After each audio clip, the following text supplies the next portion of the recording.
Welcome back to the Purpose Walk podcast, where we interview people from all over the world who have recycled their pain into purpose. And today I'm joined by the amazing Rachel Brown. I'm so excited to have her here. Now, before I jump into talking to her, I want to tell you a little bit about her. Rachel is somebody who supports women with chronic illnesses, rebalance their bodies and minds using holistic techniques. I love this already. Empowering them to manage their symptoms and the cause so that they find the freedom to flourish despite their illnesses. Originally a pharmacist, oh, I'm loving this already because I'm going to talk to her about something, and an advocate of orthodox medicine, she turned to natural healing as a result of her own chronic health issues and discovered that combining traditional medicine and holistic therapy offered a better, more balanced approach to life with long-term wellness results. Rachel is on a mission. She's on a mission to help others to do the same, with conjunction with yet reducing the burden on traditional medicine. Girl, I love that already. Welcome to the podcast. Thank you very much. Oh my God. So Rachel, tell us what journey you went down, because as I read your bio, and I'm sure those who are listening can hear that something happened. And here's the thing, there's so many persons who are suffering, especially in these first worlds, from some of those chronic illnesses. Take it away and tell us, how did you get to this space? Okay, so yeah, it was when I was about 12, my mum got quite concerned about me because when I was 8, I used to be the tallest in my class, and then I just stopped growing. And instead of growing upwards, I started to grow outwards. And as in voluptuous? Yes. And I didn't develop all the normal womanly functions. I didn't have a period or anything. And so my mum was quite concerned, obviously. So a long story short, I went down multiple journeys with the doctors. I got diagnosed with PCOS, polycystic ovary syndrome. Mm-hmm. I got diagnosed with depression. I got diagnosed with growth hormone deficiency. During this time, we also moved. So all the tests that I'd had when I was living down in Kent, I then had to rehab when I moved up to Birmingham. And it was only after my sister's friend, who was a nurse, a trainee nurse, was reading a book that she thought, oh, Rachel's got all these symptoms. I wonder if she's got Cushing's disease. And it's a really, really rare condition. And it causes you to have a moon face, a hump on the back, striae throughout your body. You put weight on, and it's caused by a benign tumour on your pituitary. Wow. And obviously your pituitary is your control centre. It's where all your hormones are produced. And mine was minuscule, but the effect it had was that I had 10 times too much cortisol, stress hormone, floating around my body, which they think I'd had since I was 8. And they finally diagnosed this when I was 26. So I had no other hormones at all in my body other than the cortisol. So that meant it was a life-limiting disease. So I had to have that tumour out. That happened a month after I got married. It took 2/3 of my pituitary away, and they told me it would wake up, it would be fine, I would have all my hormones back, but it never has. So now I live with a condition called panhypopituitarism, which means my pituitary produces nothing at all. So I take tablets all the time. They are my lifeline. And I also have to carry a steroid injection around with me so that if I'm in an accident or I have a really severe bout of DMV, I have to inject myself because my body can't deal with shock and stress. So that's my life in a nutshell. Wow. I listened to you and you probably saw me. I was just glued to this because I have a 22-year-old daughter who has polycystic ovaries, mental health condition, a lot of hormones going on with her. One day she's up, another day she's down. Some days she's aggressive, some days she's nice. And we'll talk about that off air, but I just kept listening to what you're saying and I was like, okay, tick, tick. She didn't tick all of those, but nobody has been able so far to properly diagnose what's wrong with her. So that's another conversation. But wow, so that led you on a journey, obviously. Tell us what, so as a result of that, and I'm so glad you've been able to, I was about to say, I'm not sorry, because here's the thing, sorry doesn't solve anything. I'm so glad that you found out what was wrong and you obviously have had it under control. And so tell me, how did you come to this space where you are now saying, you know what, there are lots of persons out here with this, because you're a pharmacist. How did you, why would you leave pharma, big pharma? Come on, big pharma is where all the money is, Rachel. Why would you leave big pharma to come to this space? Well, I think my condition caused me to lose confidence. I have always lacked confidence. I've always lacked self-esteem. And initially I wanted to be a teacher. And my school said to me that I shouldn't do teaching as a first degree because I was quite bright, I should choose something else. And I was completely at a loss as to what to do. So I went down initially, I knew I wanted to work with people and I knew I wanted to do something medical. So initially I went down the route of speech therapy, but my illness really came to the fore. I was a long way from my parents.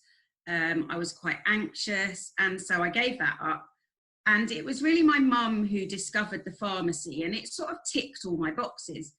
So I did that, did really well at it, but I think it wasn't my passion. It just didn't tick that box inside, and I didn't know what my passion was. At the same time, I was going through all the health issues, and however good the doctors were, and they were experts to diagnose it, but they just didn't look at me as a whole person.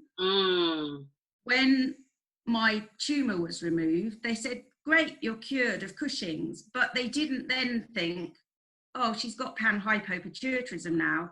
That's going to leave her really tired all the time. It's going to mean that she can't do a full-time job that she's always wanted to do. It means that her, and I just thought there's got to be something else out there. And so I went down the holistic therapy route. So I did a whole year of courses. I did reflexology, aromatherapy, facials, massage, and I loved it. But again, I was really quite young. I was at the height of my illness and I was like, I can't do this. I went back to the old patterns and I went back to pharmacy for a bit. Then I did a teaching degree. Wow.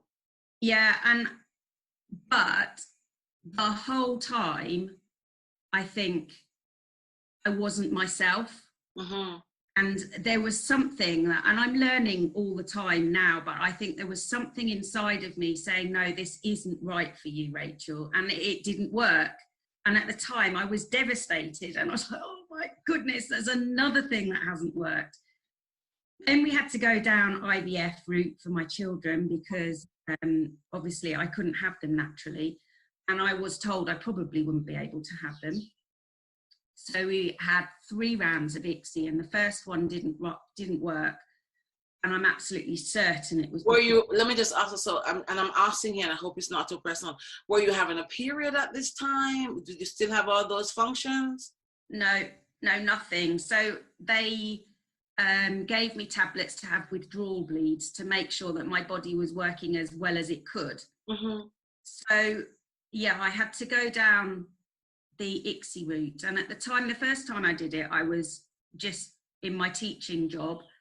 and it was really stressful, and the ICSI didn't work. For those who don't know what ICSI is, could you tell us? So yeah, ICSI it's where they actually put the sperm into the egg rather than leaving it to do it itself in the vial. They actually do it for you. Yes.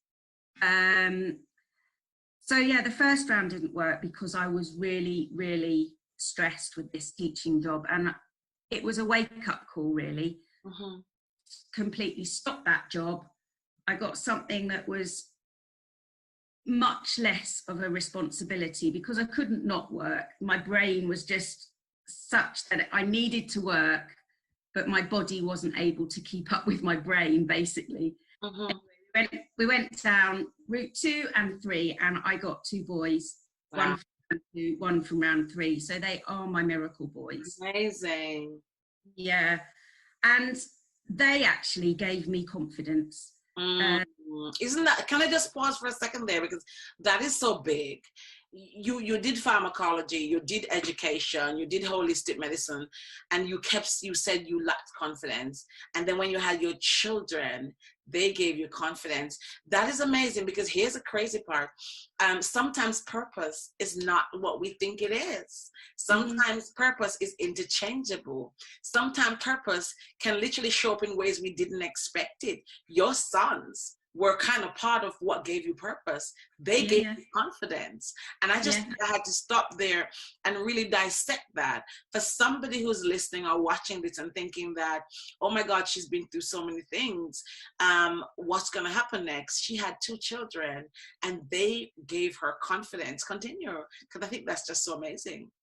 Yeah, so I was the happiest ever when I had, particularly my first one. Obviously, when you get a second, it gets a bit more stressful, but they were brilliant. They allowed me to set up a parent and toddler group. Wow. From scratch, which I never thought I'd be able to do. And after a couple of years, again, my brain was like, you've got to do something, Rachel, you've got to do something. And so because I didn't know any better, and because I suppose deep down my self-worth wasn't still there, I went back and did a bit of teaching just as a supply TA. I worked with special needs who I absolutely loved. But it became too stressful, and there was always a pattern. I'd start off something, it would get too stressful and I couldn't cope with it. And it got to that point then, and I thought, do you know what? I have done these holistic therapies. I'm not using them. They have helped me so much in my life. Why not just set up and go for it? And I'm lucky because my husband has a very good job. And so I haven't got to bring in the money. It's not urgent. But having done that, I've really found I can work longer hours if I want to, because I'm happier in what I'm doing. Yes. Initially, I was working with people who had infertility, but because of coronavirus, actually, I had a whole week where I was completely on the floor with home learning, trying to do with running a business, with running a house. We're also having a massive extension just to add to things. And I slept for a whole week, and I woke up from that and I thought, I've got to help people with chronic illness, because I know what it's like, and I can talk to them from my heart, and I know how they're feeling. So that's where I am. Amazing. I love this because it is such an amazing journey of my own personal struggles have led me on a path of where I realized that I've been able to help me. And I love the fact that you put the mask over yourself first, right? And then you're like, okay, now that I have some oxygen, I realize that this thing works, and I'm going to go ahead and help other people. And it's crazy how sometimes we believe that what really brings us joy is the $1 million salary, right? That yes, it's stressful, but it brings us joy. But for you, you're qualified, you've done pharmacy, you've done teaching, you've done education. But what you really find joy in is simply helping others to stay healthy and balance their lives. And I think that's so powerful. And in this kind of 21st century that we're living in, with this generation, with this kind of stress and this mudcom lifestyle, we need more holistic medicine. We need more homeopath. We need more people to help us breathe and relax and recenter ourselves. And I just want to congratulate you on that journey, because that's amazing, Rachel. Yeah, thank you. Yeah, and it's really my mission, because of my own journey with the traditional medicine and the holistic therapies. I think there is such a need to bring them together. Yes. And I think because the holistic therapies don't have as many trials and things, it's sort of deemed the lesser option, and people have to pay for it at the moment. But I just want to make people more aware of what they can do, really. I'd love to see the NHS come to the space where they recognize more the desire and the need for holistic medicine. In the East, in the Far East, people are very holistic in their approach to medicine, you know. I'm Jamaican by birth, and in the Caribbean, I must tell you, very holistic. I rarely take medicines. I can't remember the last time I took a paracetamol. The most that goes into my mouth is I take my vitamin D, I take my activated black charcoal, I take my calcium tabs, but all of these are whole food supplements. I only take nutrients or vitamins and minerals in terms of what goes to my mouth in terms of tablets, and they're all from a whole food kind of approach, not the synthetic one. So and in the Caribbean, you know, like, it's really crazy, but we drink a lot of herbs and a lot of bushes, and you know, we do a lot of reflexology, and you know, it's really not a lot of, like, in Jamaica where I'm from, medicines are probably because they're also very expensive, but traditionally we come from a holistic background. And suffice to say, my family, my kids, touch wood, they've been so good as well. They're really not big on medicines. We're not big on big pharma at all. So I want to commend you for doing that. So if somebody wants to find you and want to work with you, how do they, what do you offer? That would be great to know. Yeah, so at the moment, because of lockdown, obviously, I can't do one-to-one face-to-face treatment. So what I'm doing is, in my Facebook group, I'm offering lots of hints, tips. I'm doing live trainings. I'm getting guest experts in to talk to people about the different aspects of a chronic illness. Mm-hmm. That is in my Facebook group, which is Freedom to Flourish. Yes. So it's www.facebook.com/groups/freedom flourish. We're gonna have the details in the podcast as well. Okay, so great. Yes. And then what I am offering as well, which is on my website, is a sort of, I've called it a natural medicine cabinet. So people can give me a ring via the tab in the website, and we can talk through their details. And then my aim is to work with chakras, work with reflexology points that are suitable for them, to work with aromatherapy oils, do some meditations, and maybe a bit of journaling. But it's all personalized to that person, to really help them to balance their body. Nice. I love that. Well, guys, I think this is just so short, spicy, and sweet. All the details of how to connect with Rachel is going to be in the actual podcast notes. So whenever you watch this, please look down below. It's going to be there. I'm so excited because what you've done, you look happy. Your skin is beautiful. You look like you're flourishing and flourishing here. What we don't get is flourishing is not money. And I think I think so many of us are chasing this dollar that we forget to look after self, and that's where we're going wrong. So I just want to honor you for what you do. And so I want to thank you for coming on the podcast. We are going to be sharing your details below, and just continue to do what you're doing and just continue to be awesome. Thank you so much. Thank you, Ava. Thanks very much for having me. So guys, that's Rachel Brown, and she is a holistic practitioner. She's all the way in Birmingham, but guess what? She's also virtual. She's got an amazing Facebook group that is in the notes, and so please check her out. And so until next time, I'm Dr. Ava Igu Brown, your host for the Purpose Walk podcast, sponsored to you by the Mango Girl and also Royal Threads.